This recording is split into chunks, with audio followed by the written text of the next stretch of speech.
목사님의 장점은 예, 항상 마음을 즐겁게 예, 분명히 싫은 소리인데 사람 상당히 엄청난 장점인 것 같아요. 예. 자, 이제 오늘은 사무엘하에서 이제 마지막 부분을 향해서 이제 나아가는데 압살롬의 반역을 우리가 안 다룰 수가 없죠. 아주 중요한 사건이고 이 압살롬의 반역과 우리는 매칭을 시키지 못하겠지만 이 압살롬의 반역과 제일 마지막에 인구조사로 받는 징계하고 연관되어 있습니다. 그래서 엄청 중요하게 다뤄줘야 되고, 그리고 이 압살롬의 반역을 통해서 숱하게 많은 사람들이 등장해요. 마치 삼국지처럼. 삼국지에도 많은 사람들이 등장하잖아요. 요즘에 젊은 분들은 삼국지를 많이 안 읽는 것 같아요. 근데 삼국지를 보면은 뭐 사람들이 등장을 많이 하죠. 그것처럼 갑자기 압살롬의 반역과 동시에 막 사람들이 계속 등장을 하죠. 상당히 재미가 있는, 그냥 어떤 일반적인 역사로 봐도 재미가 있는 흥미진진한 그 압살롬의 반역부터 한번 보도록 하겠습니다. 압살롬의 특징은요, 이 압살롬이 오늘날로 치면은 탁월한 목사님이세요. 탁월한 목사님의 특징은요, 설득력이 좋다. 원래 우리 목사님들이 하는 일이 설득하는 거잖아요. 사실은 간단해요. 예수 잘 믿자. 이것을 여러 가지 본문을 통해서 사람들을 설득하잖아요. 이건 좋은 말이고요. 약간 나쁜 말로 치면은 사람의 마음을 훔칩니다. 요걸 잘했습니다. 압살롬의 특징, 사람 마음을 잘 훔친다. 사람 마음을 어떻게 훔쳤느냐? 요렇게 훔쳤어요. 사진에 보면 제가 사진 한 장을 딱 올려놨는데 이것이 성문입니다. 성문. 성문인데 이 성문의 그 고대 근동에 이스라엘뿐만 아니라 뭐 이집트 그리고 메소포타미아 그 일대에 성문이 갖는 역할이 있습니다.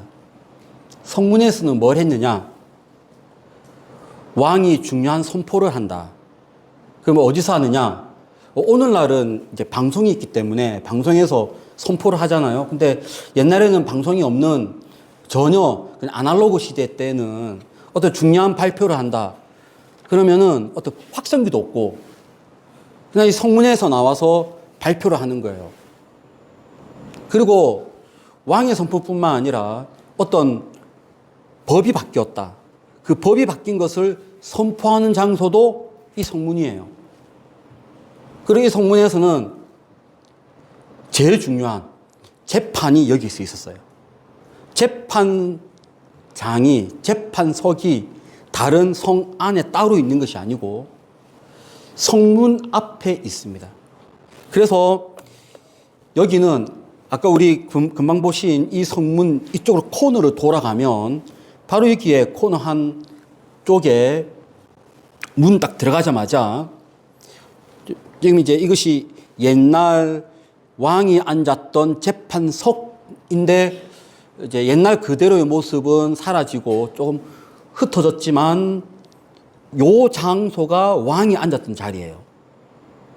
왕이 앉아서 여기 보시면은 사방에 어떤 원통 돌이 있잖아요. 돌이 있고 그리고 성문 끄트머리에 그 성벽 끄트머리에 돌 하나 딱 세워져 있는 거 보이십니까? 어디야? 여러분이 보실 때는 왼쪽. 예, 왼쪽에 보면은 돌 하나 세워져 있죠? 여러분 저것이 바알이에요. 바알. 우리 도시를 지키는 신, 바알. 물론 하나님이 믿는 백성들은 저것이 없지만 그냥 일반적인 우상숭배를 하는 사람들은 우리 도시를 지키는 바알 신을 항상 재판상 옆에 두는 거예요. 그럼 저기에 억울한 일이 생겼다. 그러면 누구나 할 거 없이 다 성문으로 나갑니다. 그러면 왕이 하는 일이요. 왕은 하루 동안의 시간을 정해서 저기 앉아 있어요. 그러면 백성들이 줄 서서 기다려요. 그리고 자기의 억울함을 이야기하면 왕이 듣고 재판하는 거예요. 왕의 중요한 일은 재판하는 것입니다. 혹시 지난번에 성주순례 가신 분들은 이거 보신 거 기억나실지 모르겠어요. 저는 제 평생 성주순례 가이드 지금 25년째 하고 있거든요. 25년 가이드 하면서 가장 인상 깊고 가장 머릿속에서 사라지지 않는 팀이 장성기흥교회입니다. 그 이유는 장로님이 잘 아실 거예요. 와, 완전히 사지에서 구원받은 팀이에요. 아마 잘 모르시겠지만 그때가 어느 거였냐면 이집트 민주화가 일어났습니다. 이집트 민주화는 무슨 말이냐면 왜 그 이집트에서 이제 데모가 엄청나게 일어났던. 저는 기흥교회를 만나기 위해서 예루살렘에서 엘라스로 내려가 있어요. 그리고 아침에 저는 카이로로 들어갈 거예요. 근데 새벽 2시에 예루살렘에서 전화가 오는 거예요, 저한테. 새벽 2시에 온다는 것은 급한 일이잖아요. 전화를 받았어요. 빨리 텔레비전 틀어보라고. 이 자매님이 무심결에 내가 이집트로 간다는 얘기를 들은 거예요. 그래서 그 야밤에 제가 너무 걱정되어서 텔레비전 틀어보라고 딱 틀어봤더니 난리가 난 거예요. 막 이집트에서 이게 불덩어리가 날아가고 거기에 비행기가 오면 안 되는 거야. 근데 우리 팀의 일정이 뭐냐면요, 두바이를 거쳐서 이집트로 가는 거였거든요. 두바이를 거쳐서 이집트로 간과 동시에 이제 이 팀은요, 저랑 만날 기회도 없고 공항 내에서 일주일 내도록 기다렸다가 자기 돈 내고 한국으로 다시 돌아와야 돼요. 이 팀을 살리기 위해서 장로님은 그때 제가 어떤 고통을 당했는지 모르실 거예요. 이 팀을 살리기 위해서 그때부터 제가 전화를 하기 시작하는데, 그때는요 로밍이나 이런 것이 잘 없던 그야말로 국제 전화로만 되는 그때 제가 이제 한국에 전화를 해서 그때 여행사 사장님께 절대로 이 팀을 보내지 마라. 비행기를 타는가 동시에 이 팀은 사라진다. 근데 한국에서는 그 개념은 몰라요. 왜냐하면 아직 그 보도가 안 됐기 때문에 그 느낌이 없어, 느낌이. 나는 너무 속이 타는데, 예. 사장님이 그냥 태워 보내더라고. 이 속이 완전히 다 들어가는 거, 다 들어가.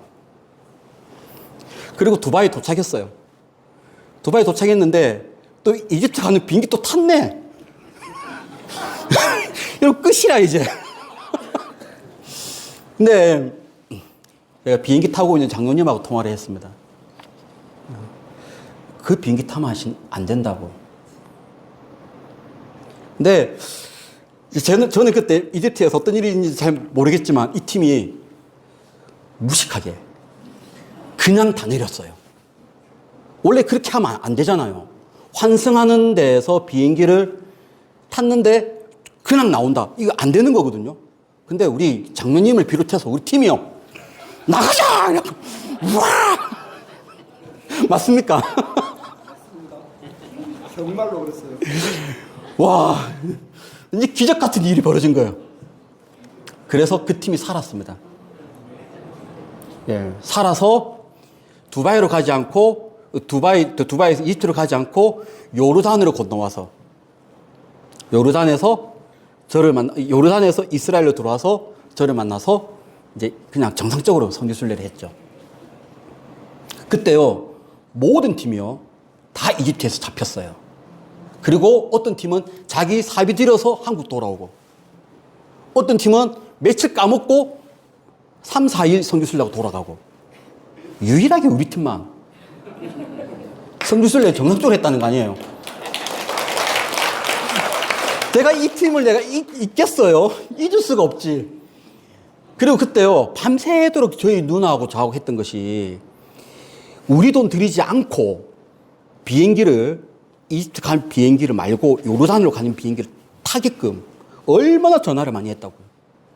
예. 그렇게 해서 아무런 돈도 안 들이고 그냥 편안하게 선교순례를 잘했습니다. 이제 이런 선교순례 한 번 더 하게 됐어, 이제. 40주년을 맞이해서 내년에 또 하는데, 그때는 이런 일이 없어야죠. 편안하게, 예, 아주 편안하게 선교순례를 하면 좋을 것 같아요. 예. 이번에는 그리스 터키인데, 제가 이 달력을 봤습니다. 왜냐하면 저는, 월요일마다 수업을 하기 때문에, 총신대에서 월요일마다 수업하기 때문에 월요일이 걸리면 저는 못 가요. 평소에. 방학 때만 가야 되는데 제가 달력을 봤더니 월요일 빨간 날이 있더라고. 3월 3일이 빨간 날이고요. 5월 5일 어린이날이 빨간 날이에요. 예. 그러니까 무슨 말이냐면 항상 비행기가 월요일 밤에 비행기가 뜨니까 제 수업하고는 상관없어요. 떠날 때는. 제가 수업하고 밤에 만나면 되니까요. 그리고 3월 3일 걸쳐 있는 주간 혹은 5월 5일 걸쳐 있는 주간으로 날짜를 뽑아서 그리스 터키. 예.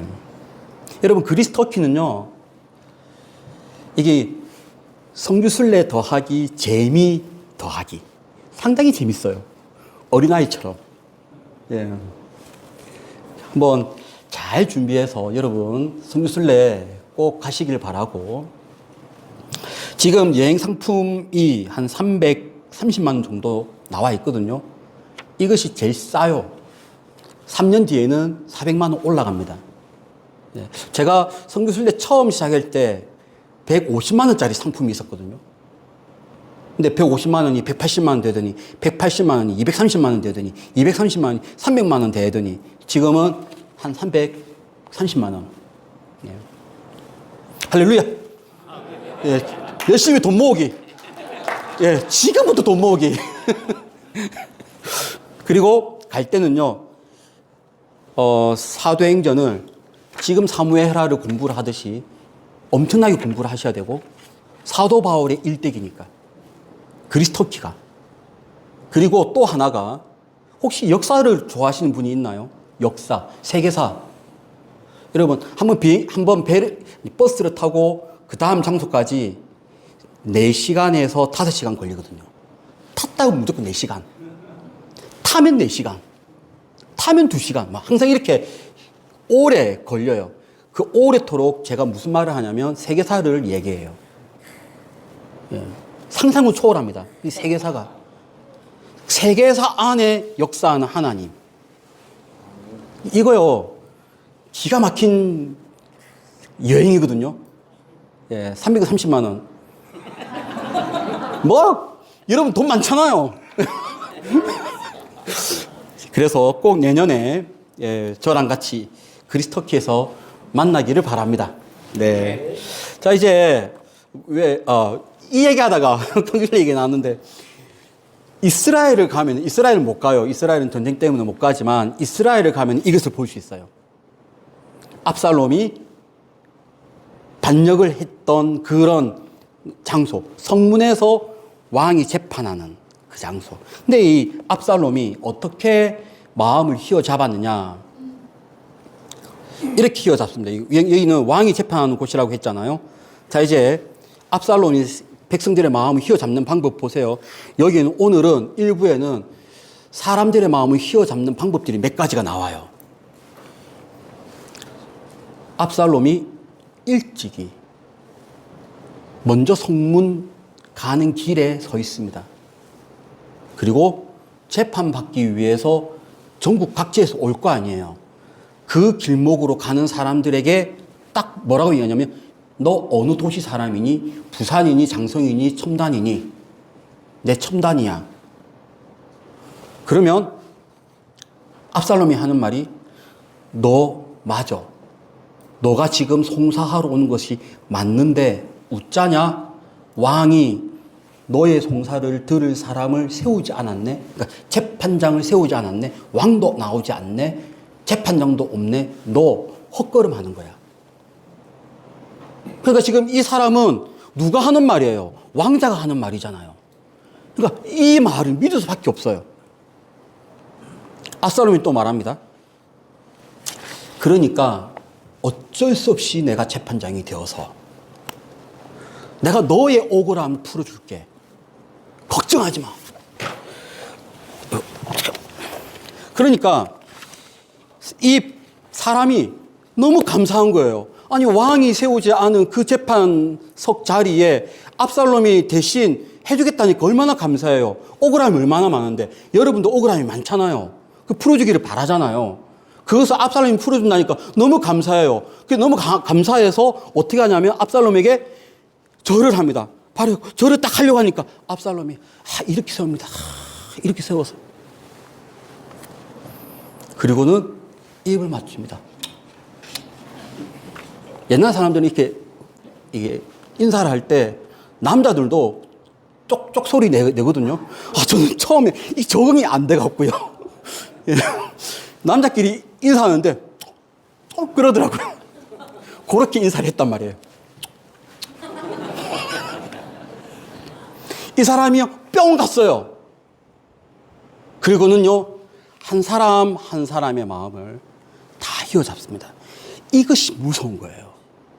뭐가 무서운 거냐면 밑에서부터 여론을 싹 끌어모으는 거. 로마의 위대한 사람 중에 카이사르가 있는데 카이사르의 특징이 밑에서부터 여론을 끌어모았어요. 자기가 전쟁을 해서 전리품을 모으잖아요. 그 전리품을 누구한테 선물을 주냐면 밑에 있는 백성들에게 선물을 쫙 뿌려서 민심이 카이사르에게 향하도록 똑같은 방식을 압살롬이 취합니다. 이것을 여러분 몇 년 동안 했을까요? 4년 만에. 이 기록이 있고 나서 7절에는 4년 만에 압살롬이 왕께 말하면서 나 헤브론으로 가게 해 주십시오라고 얘기를 한 것 보니 압살롬은 이 작업을요 4년 동안 했습니다. 그래서 민심이 완전히 압살롬에게 다 갔어요. 누가요? 억울한 일을 당한 사람, 재판할 일이 있는 사람, 이런 사람들을 중간에 다 가로채서, 그래서 이게 보면 이런 말이 있어요. 제일 끝에 보면 이스라엘 사람의 마음을 훔치니라. 그리고 이게 그래서 우리가 아마도 압살롬의 반역 때 여러분들은 궁금했을 거예요. 아니 다윗이 어떤 존재인데, 다윗이 이렇게 위대한 왕인데, 아니 이렇게 압살롬이 반역을 했다고 해서 전부 다 배반하거든요. 그렇잖아요. 그리고 엄청난 많은 백성들이 압살롬에게 붙어요. 그 이유가 뭐냐면요, 이해는 안 되지만 여기 보면 사실을 보면 그 이유가 나와요. 민심을 끌어모은 거예요, 압살롬이. 그러면서 이 사실을 모르는 다윗에게 공식적으로 헤브론으로 갈 수 있는 허락을 받습니다. 거짓말이 치는데 뭐라고 얘기하냐면 이렇게 얘기합니다. 내가 헤브론에 가서 그 소원을 이루게 하십시오. 이 말이 무슨 말이냐면 이제 중요한 다윗의 아들의 족보예요. 여기에 밧세바는 나오지 않고요. 여기에서는 이 사람들은 헤브론에서 낳은 아들들입니다.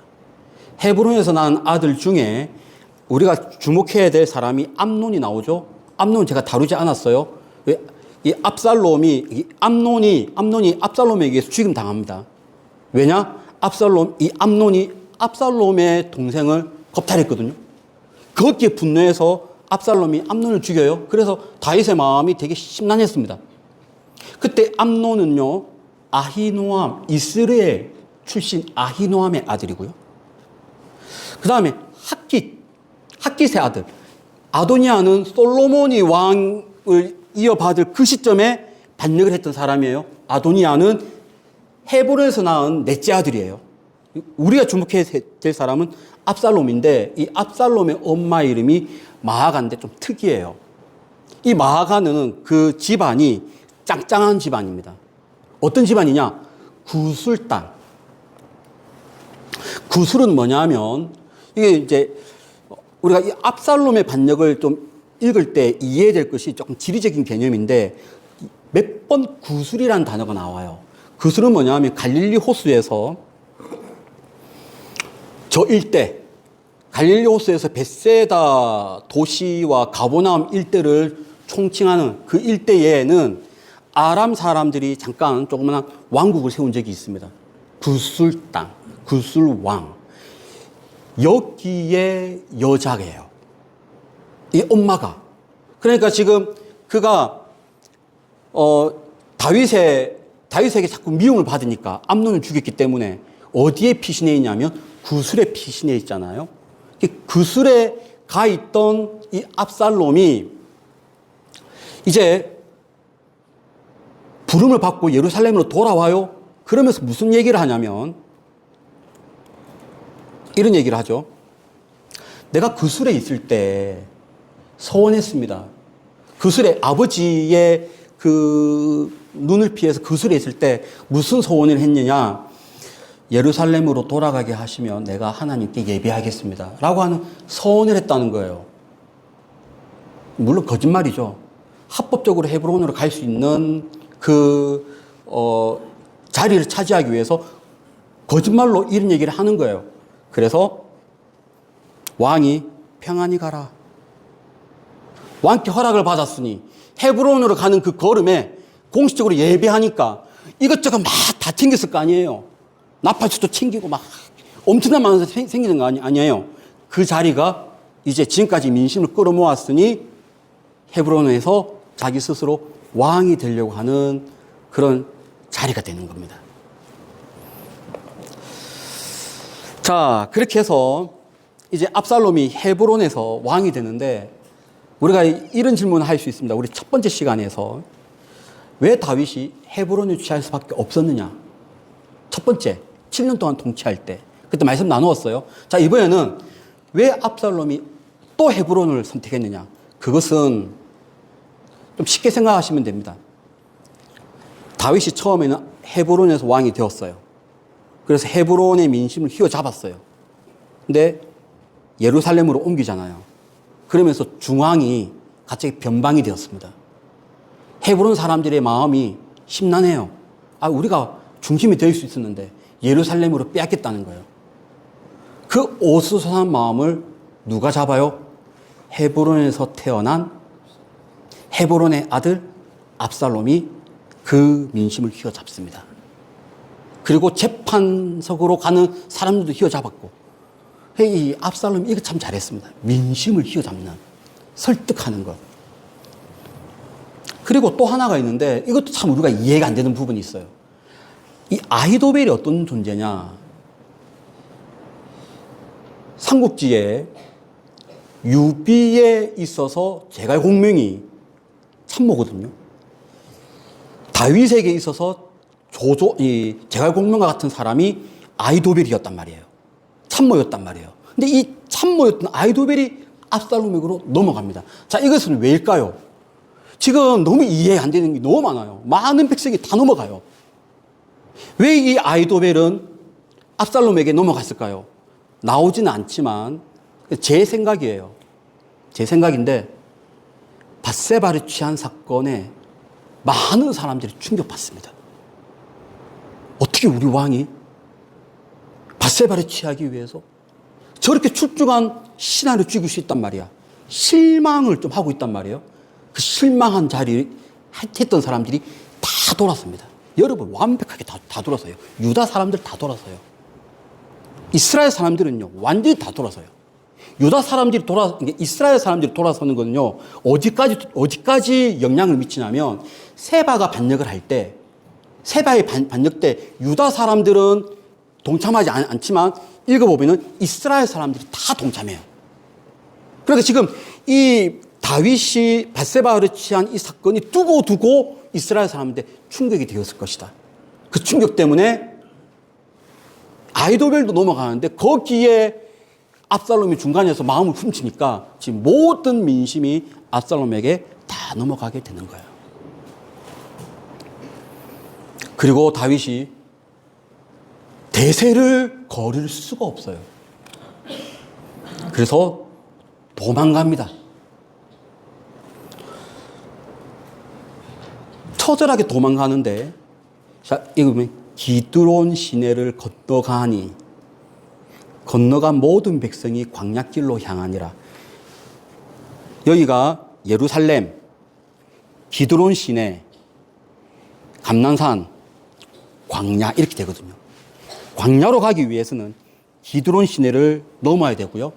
그 다음에 이 산을 넘고 광야로. 그래서 지금 기드론 시내를 넘어갔어요. 넘어갔는데 중요한 일이 하나 있습니다. 이 사건은요, 중요한 일인데 이 중요한 것은 다윗이 다윗일 수밖에 없는 아주 중요한 교훈이 우리에게 있습니다. 사독과 아비아달이 언약궤를 가지고 와요. 딱 가지고 왔는데 다윗이 뭐라고 얘기하냐면 그거 원래 자리로 갖다 놔라. 왜 그랬을까요?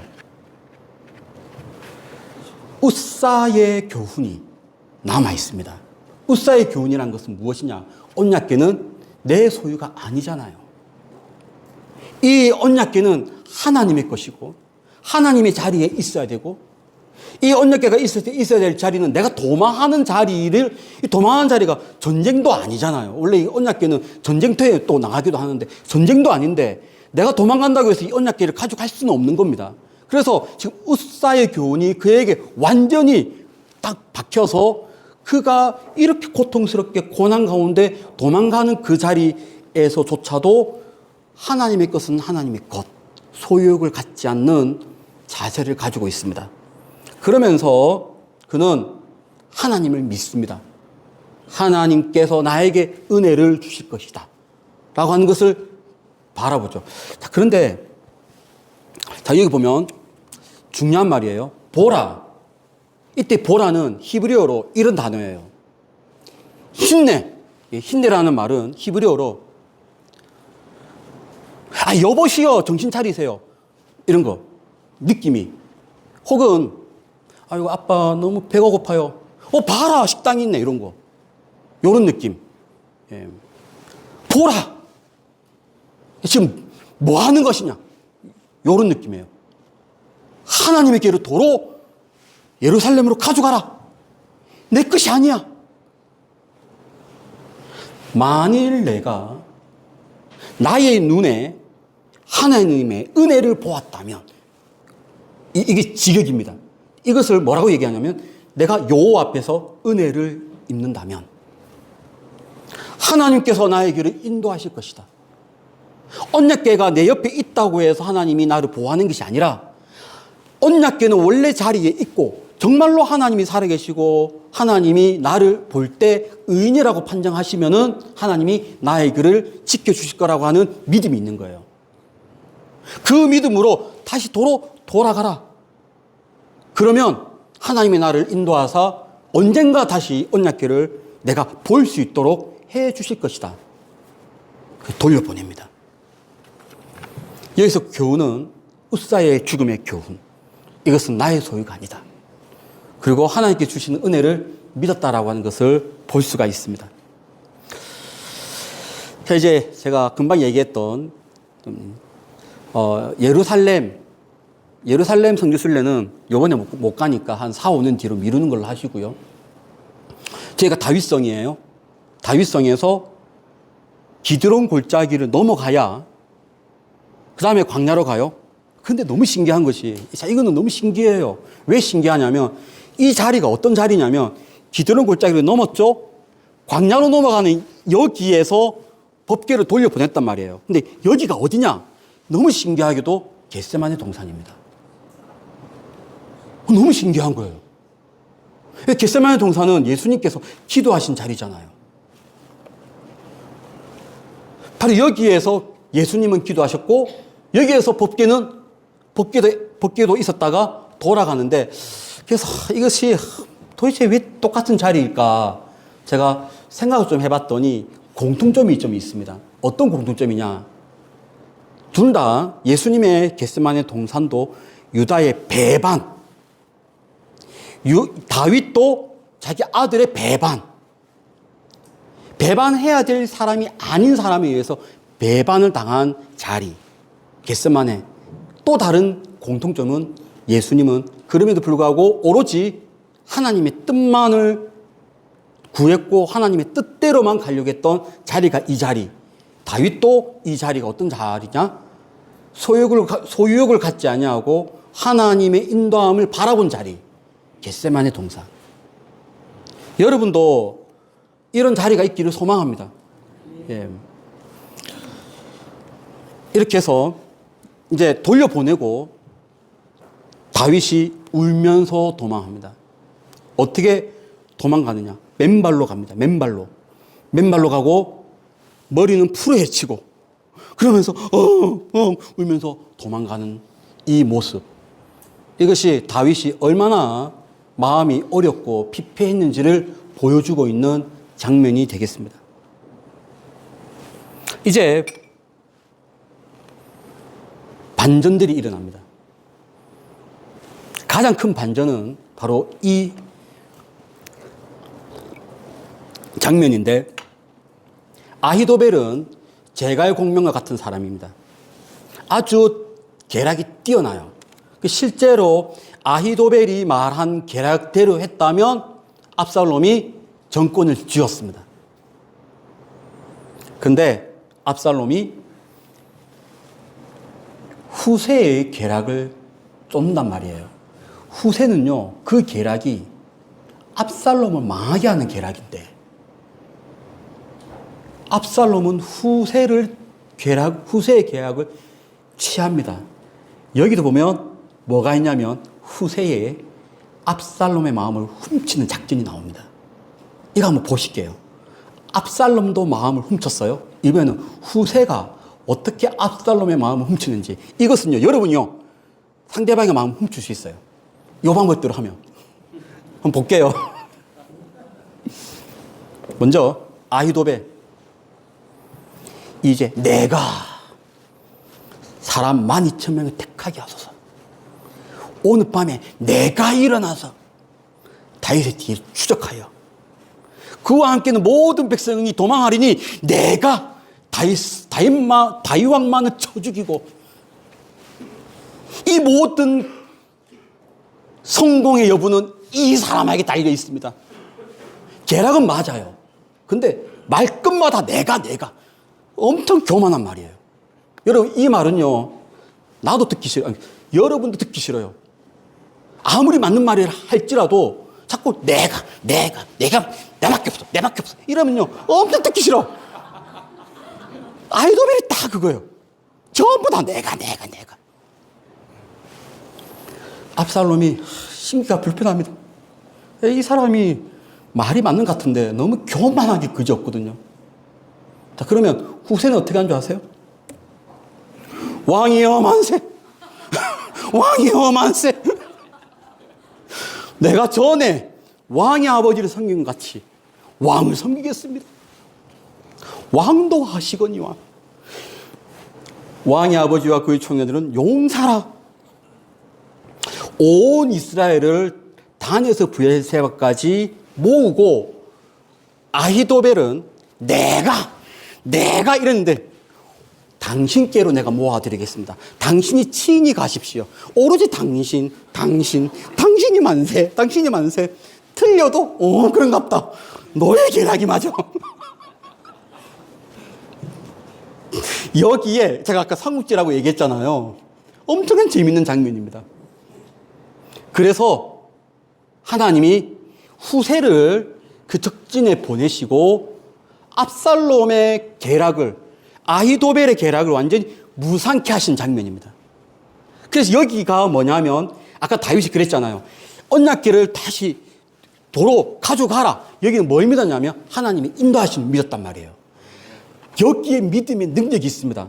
내가 믿으면 내가 할 수 없는 영역을 하나님이 행하시는데 어떻게 행하시냐면 분명히 아히도벨이 맞아.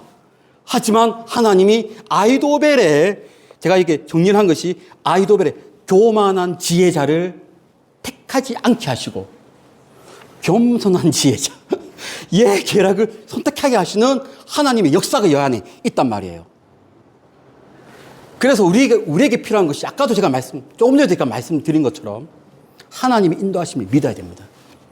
이것이 지금 내가 잘못 선택해서 받는 고통이 아니란 말이에요.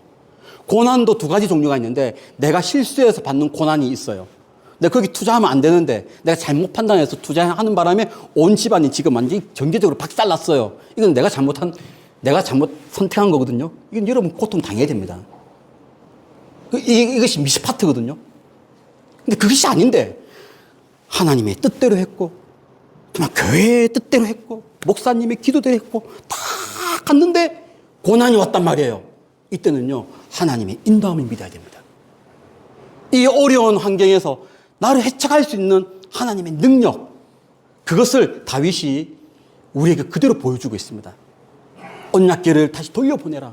하나님이 나와 함께 하신다면, 하나님께 내가 은혜를 입는다면 하나님은 나의 길을 인도하시고 언젠가 다시 그 언약궤를 보게 하실 것이다. 그러한 믿음이 우리에게 있어야 되는데요. 이것이 여기 후세와 아이도벨에서 나타나고 있습니다. 그리고 이제 다 정리가 되어지고 압살롬이 죽습니다. 그 유명한 나무죠. 어떤 나무예요? 상수리 나무. 어떻게 생겼습니까? 이게 우리나라처럼 잣나무, 예? 뭐 그런 나무가 아니고 상수리 나무가 이렇게 생겼거든요. 이렇게 생겼는데 저같이 짧은 머리는 말 타고 가다가도 숙이고 통과. 근데 압살롬은 자기의 자랑이 있습니다. 뭐죠? 머리카락. 아마 내 생각에는 사람 만날 때마다 이렇게 하면서 막 계속 같아. 사람들이 멋있다. 예. 원래 실제로 그것 때문에 칭찬했거든요. 압살롬의 외모 때문에. 너무 멋있다. 압살롬 같이 아름다움으로 크게 칭찬받는 자가 없었으니 그는 발바닥부터 정수리까지 흠이 없음이라. 그의 머리털은 무거움으로 연말마다 깎았으며 그의 머리털을 깎을 때마다 그것이 달아본즉 이거 200세겔이다. 엄청난 이 지금 그의 자랑이야. 철렁철렁. 그가 이제 말 타고 막 도망가다가 숙여도 안 되는 거라. 그래서 자기의 원래 인간적인 자랑이 그에게 발목이 되어서 그는 상수리 나무에서 대롱대롱 매달리게 되죠. 아무리 벗어날래 해도 머리카락이 얼마나 많이 있고, 상수리 나무도 보세요. 이 상수리 나무가 얼마나 이 가지가 많은데 여기도 꽂히고 여기도 꽂히고 여기도 꽂히고 다 꽂혀서 아무리 발봉 쳐도 달랑달랑 매달리잖아요. 그걸 누가 죽입니까? 요압이 죽이죠. 원래는 다윗이 죽이지 말라 그랬는데 요압은 그냥 죽였습니다. 인간의 자랑이 발목이 됩니다. 이게 그러니까 참 우리에게 교훈이 되는 건데, 하나님의 방법이 아닌 사람이 너무 돈 자랑 많이 하면요, 그 돈이 나에게 발목을 잡게 되는.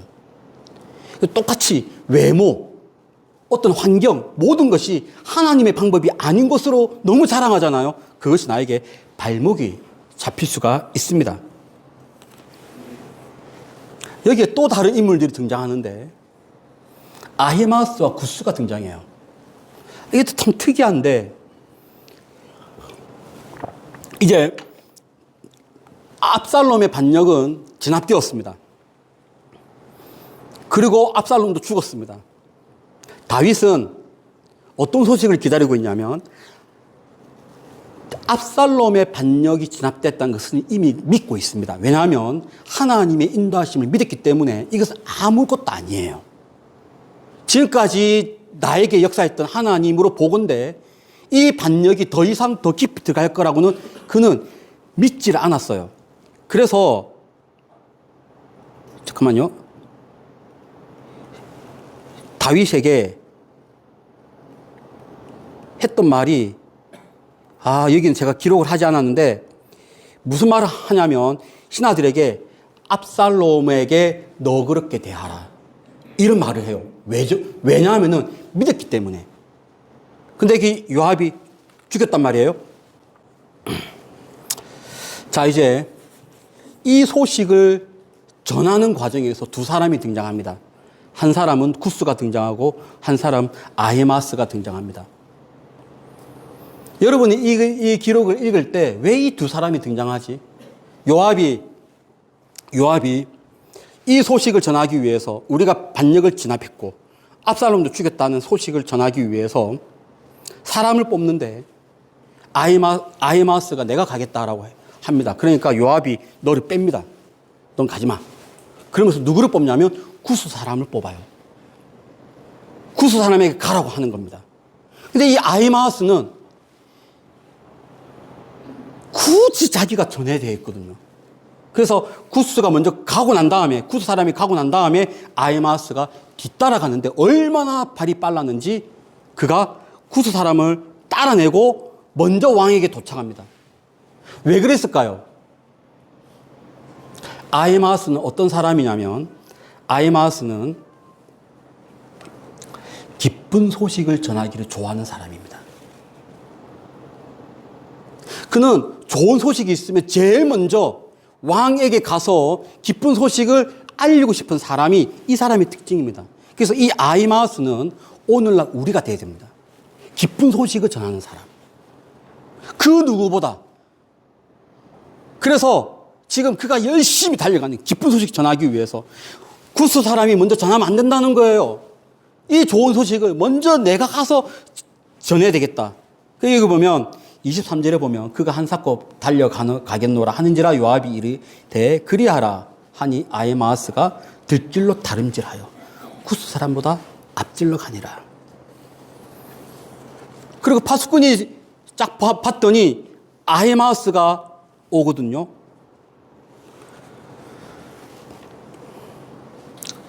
왕이 이르되 뭐라고 얘기하냐면 그는 좋은 사람이니 좋은 소식을 가져오느니라 알고 있습니다. 다윗은 이 아히마스가 달려온다는 것은 정말 좋은 소식만을 지금까지 전하는 사람이기 때문에 좋은 소식을 전하러 온다는 것을 알고 있고 기쁘게 기다리고 있습니다. 그러면서 아히마스가 다윗의 마음이 원하는 대로 기쁜 소식을 전하는데 이렇게 전합니다. 평강하옵소서. 절을 하고 왕의 하나님 여호와를 찬양합니다. 그의 손을 들어 내 주 왕을 대적하는 자들을 다 우리가 진압했습니다. 그래서 반역이 진압된 것을 좋은 소식을 전합니다. 근데 다윗은 더 궁금한 것이 압살롬이 어떻게 됐느냐 이거죠. 그래서 묻습니다. 압살롬은 잘 있느냐? 여러분 아히마스가 압살롬이 죽었다는 것을 알까요 모를까요? 알고 있습니다. 압살롬이 죽었다는 것을 알고 있는데 이 사람의 특징은 항상 좋은 소식만 전하는 사람이에요. 그래서 그 말을 쏙 뺍니다. 내 입으로 그 말을 하고 싶지는 않은 거예요. 그러면서 뭐라고 얘기하냐면 뭐가 떠들썩하는 소리는 있었는데 그 떠들썩한 소리는 뭔지는 구체적인 내용은 모르겠습니다. 저는 그냥 떠들썩하는 소리만 듣고 왔습니다. 그렇게 해서 압살롬의 죽은 소식을 전하지 않습니다. 그리고 압살롬의 죽은 소식을 누가 전합니까? 이게 잘 모르는, 철없는, 상황 판단이 안 되는, 약간 지혜가 없는 구스 사람이 그냥 멍청하게 달려와서 압살롬 어찌 됐냐? 그가 죽었습니다. 이런. 그래서 여러분 제가 아히마스하고 구스를 볼 때마다 드는 생각이 아히마스가 돼야 된다. 아히마스는 항상 좋은 소식을 전하는 사람이에요. 그리고 이렇게 발빠른 사람을 이스라엘에서는 뭐라고 불렀냐면요. 노루와 같은 사람이라고 명칭합니다.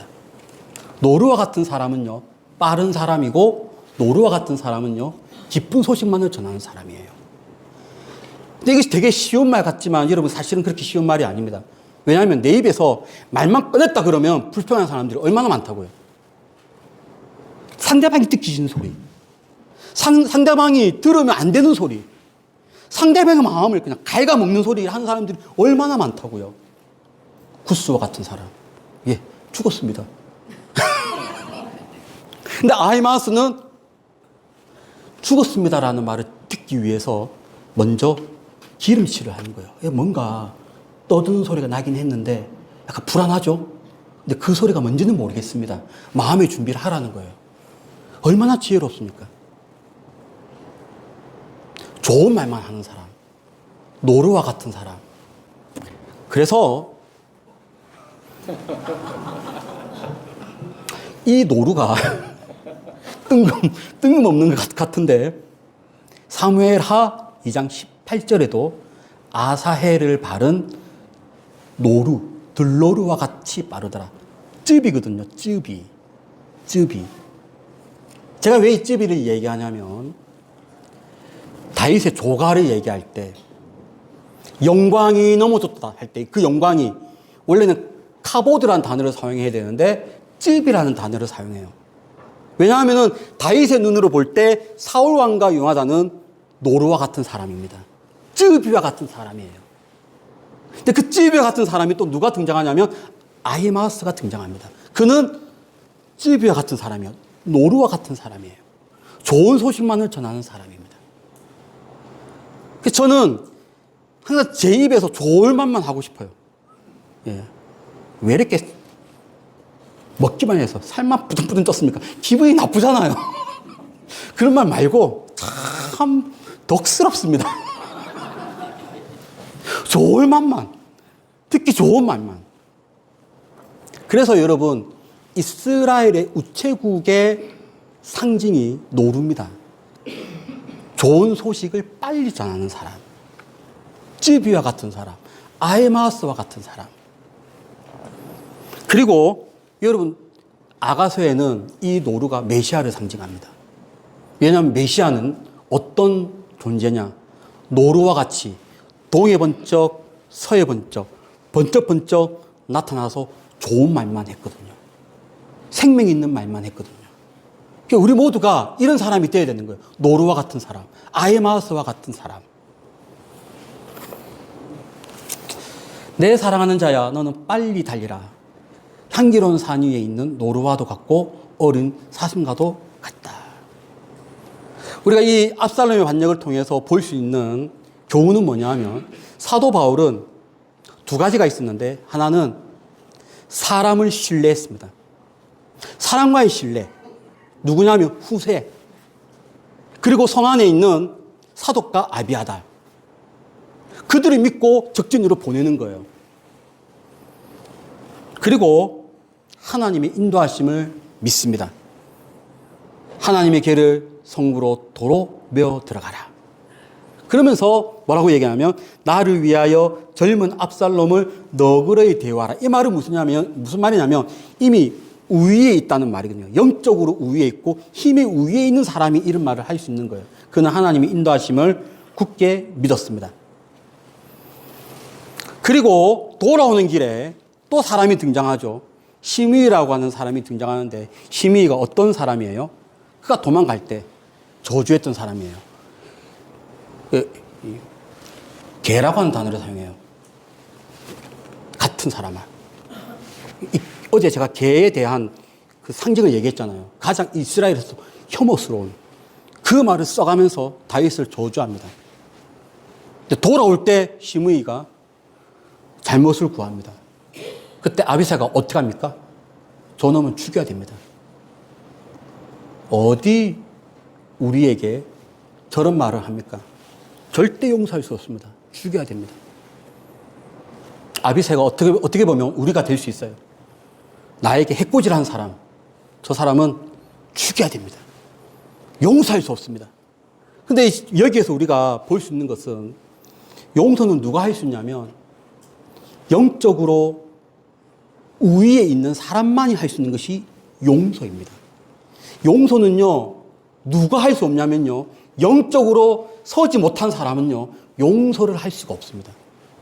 그래서 이 세상에서 가장 영적으로 최고봉에 있는 분이 누구냐면 예수님이거든요. 예수님만이 모든 사람을 다 용서할 수 있는데 우리는 사실 영적으로 다 높낮이가 있지 않습니까? 혹시 여러분 중에 절대 용서할 수 없다. 영적으로 아직 낮은 단계에 있고요. 여러분 마음에 용서하는 마음이 많이 생기잖아요. 그런 사람은요, 영적으로 우위에 있는 사람입니다. 다윗이 돌아오면서 하나님의 인도하심을 느꼈잖아요. 배웠잖아요. 우사의 교훈도 실행했잖아요. 그는 영적으로 위에 서 있습니다. 그래서 모든 사람을 다 용서할 수 있는 거예요. 시므이를 용서할 수 있습니다. 시므이가 어떤 사람인데요? 나한테 개라고 얘기하면서 저지를 퍼붓던 사람 아니에요. 그 사람을 아비새가 옆에서 그래 죽여야 됩니다 라고 했지만 뭐라고 했냐면 그래 용서해 주어라. 영적 위에 있는 사람만이 할 수 있는 것 용서.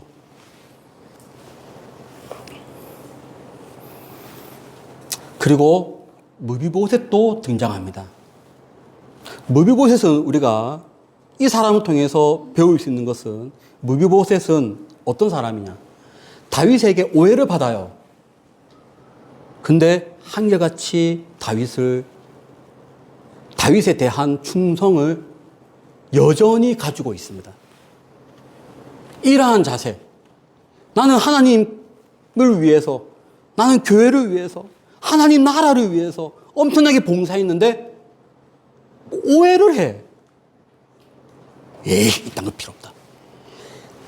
그런 자세가 아니라 무비보셋처럼 설령 나를 오해한다 할지라도 내가 하나님께 충성하면 되는 거잖아요. 꿋꿋하게 하나님만 바라볼 수 있는 그러한 자세. 그런 자세로 여러분 승리하시기를 축복을 드립니다. 좀 쉬었다가 2부 진행하겠습니다. 수고하셨습니다. 간식 타임입니다. 간식을 맛있게 드시고.